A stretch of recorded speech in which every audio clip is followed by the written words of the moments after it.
For a new mother living with HIV, one of the most natural things in the world, feeding her baby, suddenly becomes a decision with life or death stakes. It's an absolutely heart-wrenching paradox that global health experts have been wrestling with for decades. So let's dive right into this impossible choice.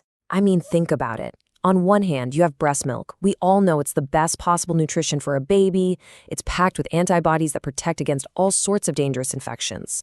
But for an HIV-positive mother, that same breast milk can transmit the virus to her child. So what on earth are you supposed to do? And this is the core dilemma. It's a choice between two paths, and here's the kicker. Neither one is risk-free, not even close. Understanding this trade-off is absolutely the key to seeing why the official guidance is so incredibly nuanced. Okay, let's break down the options. You've got breastfeeding, which is this amazing shield against common and often deadly childhood illnesses like diarrhea and pneumonia. But it comes with that terrifying risk of passing on HIV. Then you have replacement feeding, like using infant formula. That completely takes the HIV transmission risk off the table. But it opens up a whole new set of dangers. What if the family can't afford it consistently? What if they don't have clean water or fuel to sterilize everything? Well, then the formula itself can cause the very illnesses you were trying to prevent. So, to help people navigate this impossible situation, health organizations knew they needed a way, a structured, logical way, to help mothers figure out the safest path for their own specific circumstances. And that led the World Health Organization to develop a really critical tool. The official guidance actually starts with a default recommendation, exclusive breastfeeding for the first 6 months. But, and you see it right there in all caps, it comes with this massive, incredibly important exception. Unless. That one little word is the key that unlocks a whole framework designed to figure out if replacement feeding is actually a safer bet. And that framework is called AFASS. It's an acronym that stands for acceptable, feasible, affordable, sustainable, and safe. Now, this is not just some simple checklist you run through. It's a really deep, comprehensive assessment that a health counselor uses to walk a mother through the real-world facts of her life to see if formula feeding is truly a viable option for her and her baby. So, what do these 5 letters actually mean in the real world? Let's break down each one, because this is where the theory meets the hard reality of daily life for these families. The first one, A, is for acceptable. And get this. This has almost nothing to do with medicine or logistics. It's all about society, culture, and the immense pressure that can surround a new mom. A counselor is going to ask some really direct questions. Things like, will your family give you a hard time if you don't breastfeed? In so many communities, breastfeeding isn't just a choice. It's a profound expectation. If a woman doesn't do it, people might think she's a bad mother. Or even worse, her choice could accidentally out her HIV status, leading to horrible stigma and isolation. If that social cost is just too high, then replacement feeding is not acceptable. All right, next up is F for feasible. And this moves us from the social pressures into the nitty-gritty practical reality of what it takes to care for a newborn. Feasibility is all about logistics. And man, are they relentless. A newborn has to eat every 2 to 3 hours, around the clock. Does the mother actually have the time to do that? The support from her family? Does she know exactly how to mix the formula and clean everything perfectly every single time, even when she's exhausted in the middle of the night? If that practical ability isn't there, the option just isn't feasible. The second A in AFS stands for affordable, and this goes way, way beyond the price tag on a can of formula. We're talking about ongoing cost.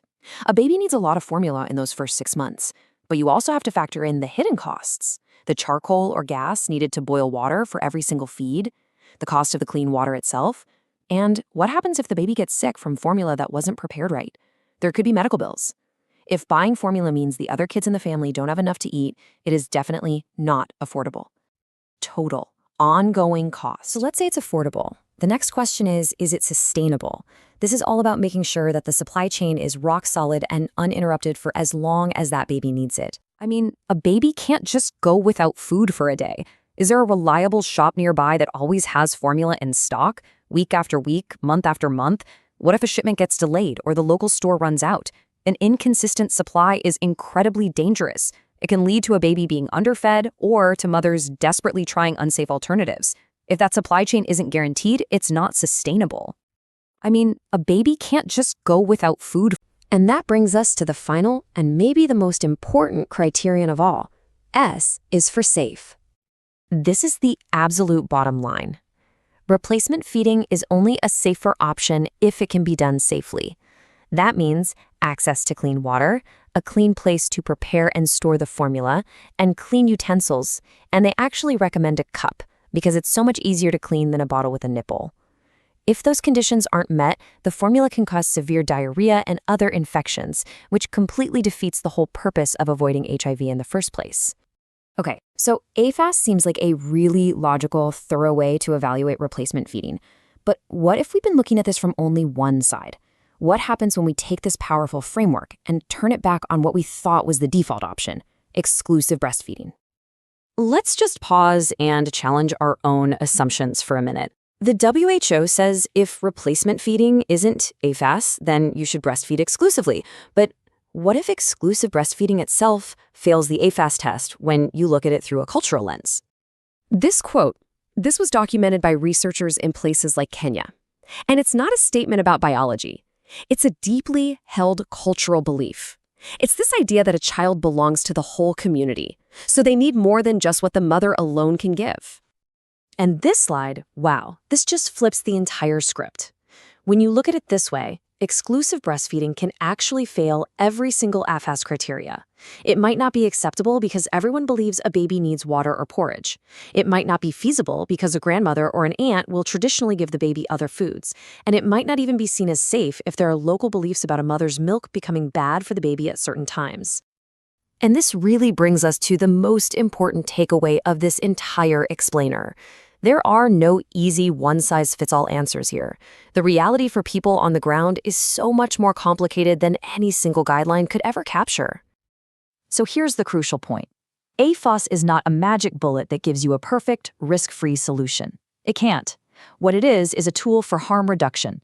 It's a structured and compassionate way to look at a situation with profound risks on all sides and help a mother make the safest possible choice for her child in her world.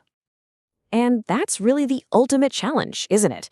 When every option has a risk, and when clear scientific advice runs up against powerful cultural beliefs, the very definition of safe becomes, well, it becomes a moving target. It forces all of us to ask not just what is medically best, but what is humanly possible.